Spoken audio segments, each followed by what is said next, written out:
Hello students, tenth class में आपने भी मैथ लिया है तो हम जीतू सर के चैनल के माध्यम से आपको टेंथ क्लास के एनसीईआरटी मैथ का सॉल्यूशन देने जा रहे हैं। आपके सामने class tenth NCERT math Jitu sir और प्रश्नावली 1.1 का पहला सवाल है। तो पहला सवाल हमारा क्या कह रहा है भाई, क्वेश्चन करने से पहले क्वेश्चन को ध्यानपूर्वक पढ़ना होता है। मैथ की यही तो खास बात है। अगर आपने क्वेश्चन को ध्यानपूर्वक पढ़ लिया तो आंसर भी आपको आ ही जाएगा। चलिए, नहीं भी आएगा तो हम किस लिए हैं। वीडियो पूरा देखिए, आपको सरल भाषा में सरल शब्दों में समझाने का प्रयास करता हूँ।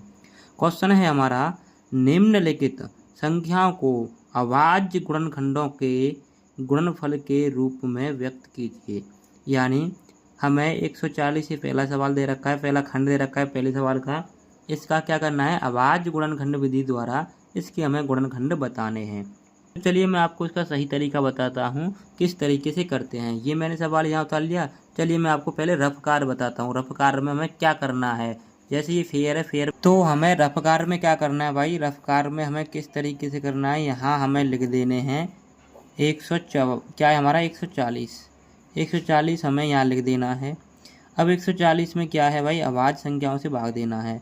ये अभाज्य क्या होता है भाई, अभाज्य का मतलब होता है ऐसी संख्याएं सिर्फ खुद से डिवाइड होती हैं और एक से डिवाइड होती हैं, वे अभाज्य संख्या कहलाती हैं। यानी ऐसी कोई संख्या देखो भाई जिसमें स्वयं का भाग जाए और एक का भाग जाए तो वो 100 में से 100% अभाज्य संख्या है। अभाज्य संख्या की दूसरी परिभाषा ये है कि जिसके सिर्फ दो गुणनखंड होते हैं। गुणनखंड का मतलब वही दो संख्याओं से भाग जाए।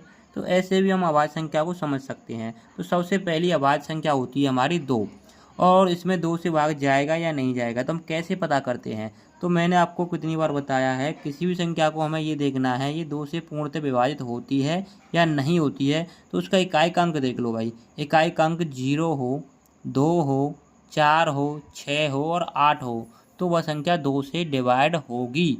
तो इसके इकाई अंक कितना है, 0।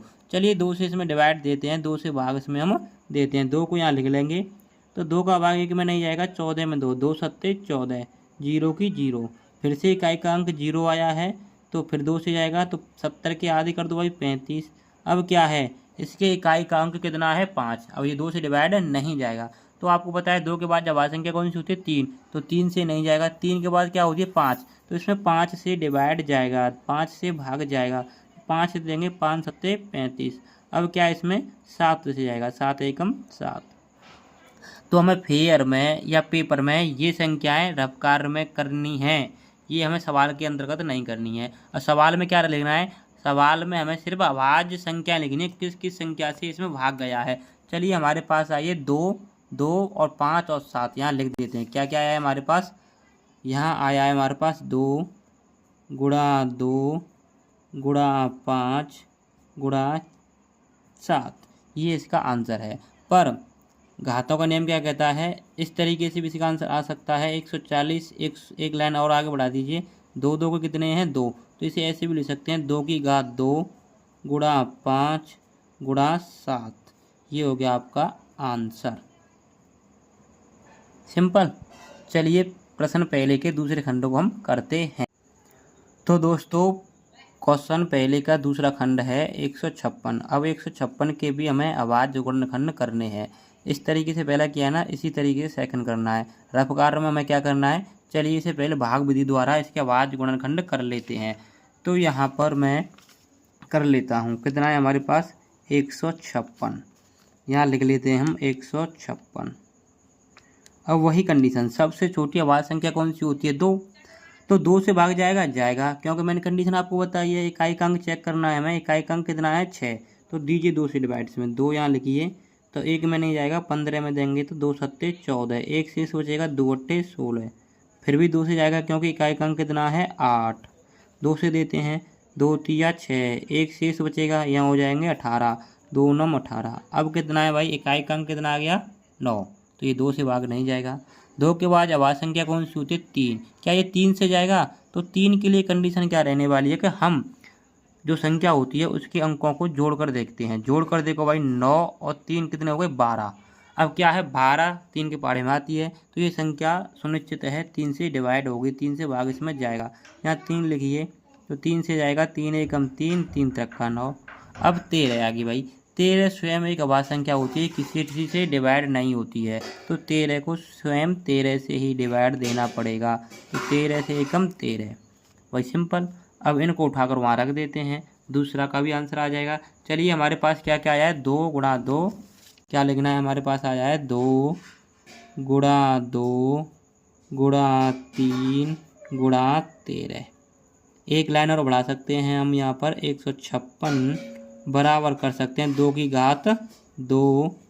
उसके बाद हम कर सकते हैं 3 गुणा 13। आ गया ये आंसर। जो मैंने आपको बताया है वो अलग करना है, आंसर आपको इसी तरीके से फेयर में करना है। अगर एग्जाम में करना चाहते हो एग्जाम में भी ऐसे कर सकते हो। चलिए तो डियर स्टूडेंट्स, तीसरा पार्ट है हमारे पास 3825। अब इसके हमें अभाज्य गुणनखंड करने हैं। तो आपको मैंने बताया सबसे पहले भाग विधि द्वारा इसके अभाज्य गुणनखंड कर लेते हैं। चलिए हमारे पास है 3825, सिंपल। अब क्या करना है, हमें चेक करना है इसमें किससे डिवाइड जाएगा। तो मैंने आपको बताया है इसके इकाई अंक चेक करो, इकाई अंक कितना है 5, तो ये 2 से डिवाइड नहीं होगा। क्या ये 3 से डिवाइड है? चलिए 3 के लिए इनको जोड़ कर देखते हैं, 5 और 2 7, 7 और 8 15, 15 3 18, ये संख्या 3 से डिवाइड होगी। चलिए 3 से इसमें डिवाइड देते हैं, 3 एकम 3, 8 में देंगे 3 दूनी 6, यहाँ हो जाएंगे 12, क्यों 3 दूनी 6, 2 से बचेंगे, यहाँ हो जाएंगे 22, तो 7 21, यहाँ बचेगा 1 से ये हो गए 15, तो 3 पंजे 15। तो फिर से इसमें 3 से जाएगा, जोड़ कर देख लो अंकों को कितना हो रहा है, तो 3 से ही जाएगा। देखो 5 और 7 12, 12 2 14 15, 3 से जाएगा, 3 चौक 12, और उसके बाद 3 दूनी 6, और यहाँ हो जाएंगे 3 पंजे 15। क्या ये संख्या फिर से 3 से डिवाइड है? जोड़ कर देखो, 5 और 2 7, 7 और 4 11, 11 3 के पाड़े में नहीं आती है, अतः यह संख्या 3 से डिवाइड नहीं है। चलिए 5 से डिवाइड करते हैं इसको। उसके बाद 4 तो अभाज्य संख्या नहीं होती है, 5 के लिए कंडीशन क्या होती है, किसी भी संख्या का इकाई अंक कितना होना चाहिए, 0 या 5, वह संख्या 5 से डिवाइड हो जाती है। चलिए 5 से देते हैं, 5 8 40, 2 से बचेंगे 5 25, क्या बचेगा यहाँ पर देखो, अब दोबारा 5 से डिवाइड होगी ये, 5 एकम 5, कितने से बचे 3, 5 7 35। अब आपको पता है 17 स्वयं क्या है, एक अभाज्य संख्या है, 17 को 17 से देंगे, 17 एकम 17।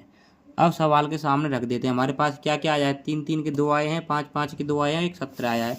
तो यहाँ लिख देते हैं 3, क्या लिखेंगे 3 गुणा 3 गुणा 5 गुणा 5 गुणा 17। एक और फॉर्मेट है, इसको आगे बढ़ाइए, जो मैंने आपको बताया घातें कितनी बार आ रही हैं भाई, कितनी बार संख्या आ रही है, 3 3 के 2 है, तो 3 की घात 2 लिखेंगे और 5 की घात 2 लिखेंगे, 17 सिंपल एक बार है तो 17 की 17, ये हो गया आपका आंसर। चलिए पहले के चौथे पार्ट को हम करते हैं। डियर स्टूडेंट, 10th क्लास के प्रथम चैप्टर से प्रथम एक्सरसाइज का ये चौथा भाग है। ये हमारे पास सवाल है 5005, इसके अभाज्य गुणनखंड विधि द्वारा हमें गुणनखंड ज्ञात करने हैं। तो मैंने आपको इससे पहले बताया, सबसे पहले भाग विधि द्वारा इसके अभाज्य गुणनखंड कर लेते हैं। तो यहाँ पर मैं करता हूँ, हमारे पास संख्या है यहाँ पर 5005। अब क्या है वही चेक करना भाई, इसकी इकाई अंक 5 है, तो ये 2 से डिवाइड नहीं होगी, क्या 3 से हो जाएगी?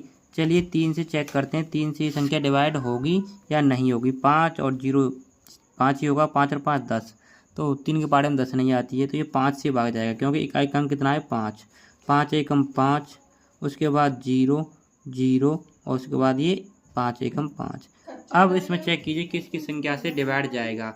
आप अब क्या है भाई, हमारे पास ये आ गया, क्या अब ये दोबारा 5 से डिवाइड होगी, क्योंकि इसके इकाई अंक तो 1 आ गया, अभी 5 से डिवाइड नहीं होगी। 5 के बाद अभाज्य संख्या कौन सी आती है, 5 के बाद आती है 7। चलिए 7 के लिए हम कंडीशन आपको बताते हैं, 7 के लिए भाग देकर चेक कर लो भाई। तो देखिए कंडीशन थोड़ी बड़ी है, पहले हम भाग देकर चेक करते हैं। 7 एकम 7, कितने शेष बचेंगे 3, यहाँ हो जाएंगे कितने 30, 7 चौको 28, और फिर कितने शेष बचेंगे 2, यहाँ हो गए 21, तो 7 तिया 21।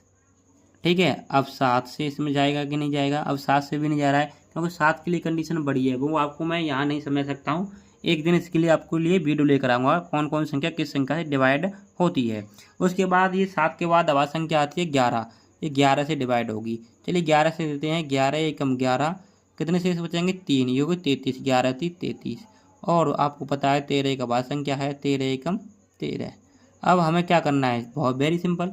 अब कोई संख्या डबल नहीं है, इन्हीं को उठाकर उसके सामने रख देते हैं। 5 4 5 के सामने क्या क्या रखेंगे, हमारे पास आया है यहाँ पर देखें तो सबसे पहले 5 से डिवाइड गया, उसके बाद 7 से डिवाइड गया, उसके बाद 11 से गया, उसके बाद 13 से गया। कोई अंक दोबारा नहीं है, रिपीटेड नहीं है, अतः यही हमारा आंसर हो जाएगा। समझ में आ रहा है कि नहीं आ रहा है? तो वीडियो को लाइक कर दीजिए और चैनल को सब्सक्राइब कर लो। आप लाइक करोगे, सब्सक्राइब करोगे तो हमारा हौसला बढ़ेगा और आपके लिए मैं ऐसी ही वीडियो शानदार लाता रहूँगा। चलिए इसका 5वां पार्ट क्या है उसे भी हम करते हैं। डियर स्टूडेंट्स, ये हमारा लास्ट सवाल है पहले क्वेश्चन का 10th क्लास के बच्चों का। तो ये जो है ना बहुत ही खतरनाक सवाल है। इस सवाल को करने से पहले बच्चे बहुत ही मानसिक स्थिति है ना उनकी गड़बड़ा जाती है, वो सोचते हैं भाई ये होगा क्या। चलिए ये ज़्यादा खतरनाक नहीं है, समझा देता हूँ और बड़े सिंपल तरीके से समझ आ जाएगा। जो समस्या मेरे साथ होती है वही आपके साथ होगी। भाई मैंने भी हाई स्कूल की है, मुझे भी यहाँ समस्या उत्पन्न हुई, वही समस्या आपको होगी। तो मैं अपने विचार बता सकता हूँ कि क्या समस्या उत्पन्न होती है। चलिए करते हैं इसको। तो वही तरीका है इसके आवाज़ गुणनखंड करने हमें। तो सवाल है हमारे पास 7429 यानी 7429। 7429 की हमें आवाज़ गुणनखंड करने हैं।